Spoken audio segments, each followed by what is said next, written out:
Hey Mom, welcome back to Wales. We're going to St. Cubby's Well today. And you've been there a bunch of times, but we're also going to go up through the sacred grove above the well and then to the hill fort. But we're going to start at St. Cubby's Church, which will be circled in red here, you'll see, and walk from there to the well. My mom loves Wales, and we've taken her there a lot, but she can't go anymore, so now we're bringing Wales to her. Okay, through the rusty gate. So a lot of this footage, you were with us when we took it, and I think on this particular day when we walked through the churchyard to the well, you were with us. Along with my mom. Yes, and Taryn. And you can see here out the hill and the grove of trees, that's where we're headed eventually. I'll probably tell you 3 or 4 times where we're going as we're walking.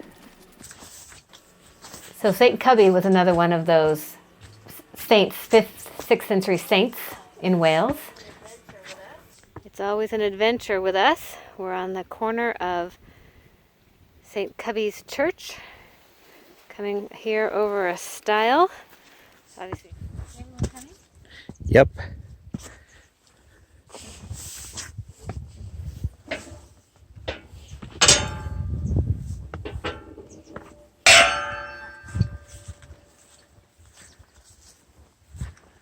Did you go down to it already? Yeah, no. I'm just going to walk on down. So St. Cubby is known for his monastery on Anglesey. Actually, Holyhead in Welsh is Caer Gubby. Yes. So here is a The next little old lady over. very, very old stone wall that you could believe dates to the 6th century. Some old trees, and then St. Cubby's Well is down these steps.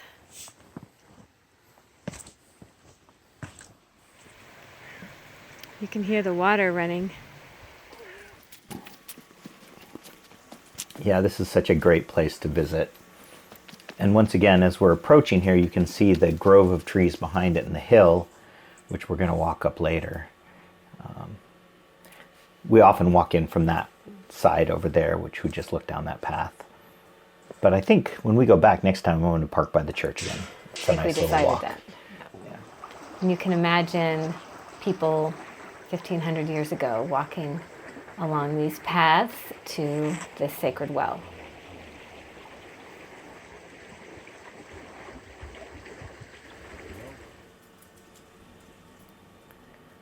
We're walking quickly now. Actually, I took footage of that whole walk in from the church, but I figured it was kind of more fun to cut it here rather than look at it all at one time. And here's the little well. A lot of this building was built later, but a lot of it is potentially dating to the 5th or 6th century when the well was established. Yeah. Again, it's another one of those circumstances where Cubby struck a rock Yes. with his staff and water poured forth, and that's how the well was established. Yes. And you can pause the video if you want to read the interpretive sign once again. Hey, look, it's Dad. And then 3 of your grandkids in this picture. The pool itself looks like it'd be fun to get in, but in recent years there's always signs saying that there's algae. You shouldn't get in. You can hear the water running in the distance. This is a 5th, 6th century spa. There are little alcoves where you can sit to enjoy your healing. St. Cubby's Well.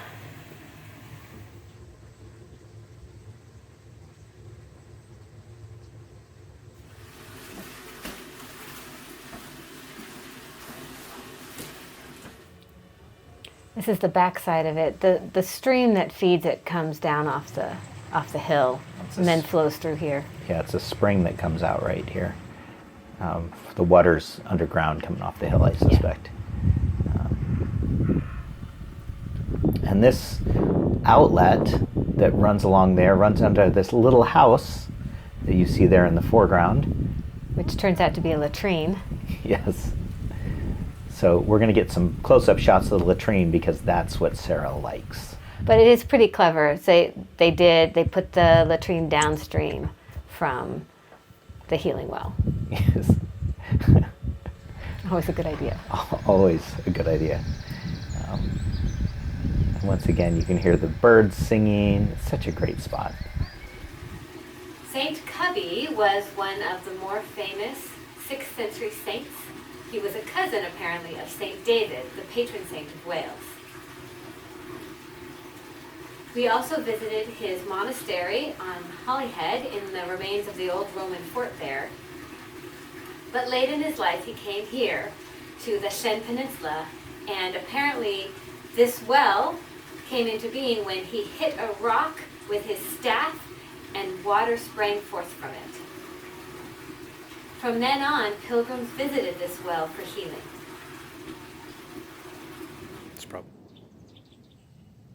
And see that gate to the right there? You can walk right up through those woods, through those fields, to the hill fort up on top. And that's where we're headed now. Here. These are the woods just right past the well. And this little path I was always thought was very charismatic. It's a pretty looking little path there. And you can see Sarah hiking up. It's pretty steep. You might remember, Mom, that Dad, the last time he went in 2021 with us, you went and rested in the car because you didn't feel up to walking up this hill. But he came up there with us and walked through this lovely grove of oak trees. Again, one of our favorite places. Yes. Actually, one of the neat things about this, if you think about it, is you've got St. Cybi's well at the bottom. You have this oak grove above it, and then above that is an Iron Age hill fort called Carn Penterch. And so it's like 3 levels of human habitation over the millennia. Yeah. And here you can get a little more perspective with this drone shot of the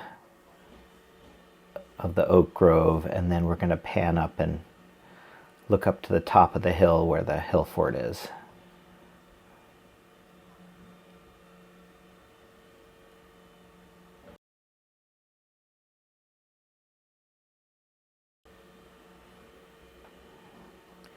So when Dad walked up here with us, after we got up to the top, and it doesn't look particularly steep from here, but it's a hefty hike.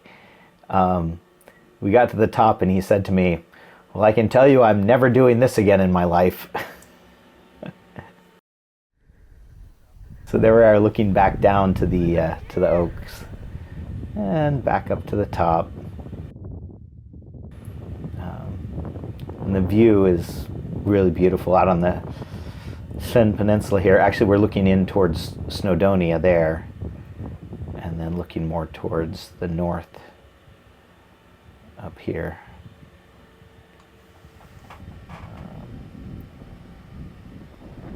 Actually, that's more northerly. I'm sure I've got my directions all messed up.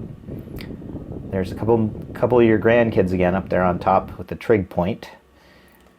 I really like this view because you can see the ramparts, the different levels of this fort. So these outer rings were built up in turf and then with walls on top. And there's actually multiple rings going outward. Yeah.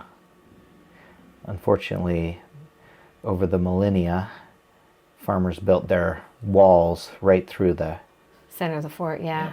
So you can see the stone circle there, which a hut circle. Yeah. Yep.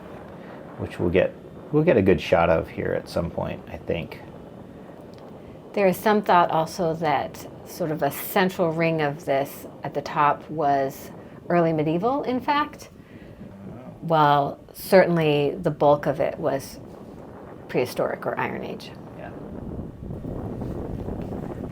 It's always interesting to go back and look. There's the round hut circle. To look at the different days we were there, and the weather's different. And if you notice, there are these giant ferns in this shot, and then there's some other shots where it's all, the ferns aren't there. The kids enjoyed clambering over these piles of rock.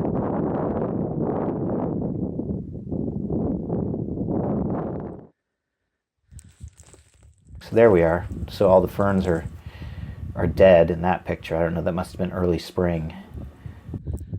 We did not climb up here in the rain. We have not climbed this in the rain.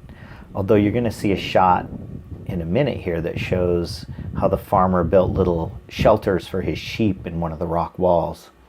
Keep an eye out for that. Yeah, here we are. Another good drone shot. You can see the countryside surrounding it as well. Also explains why they built at the top of this hill. You can see for miles. Yep.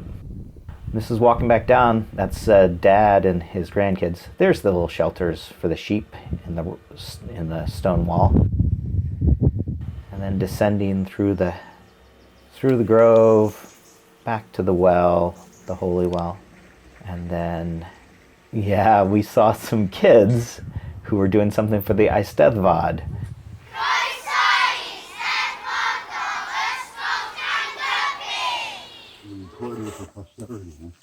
You're the same plant again with these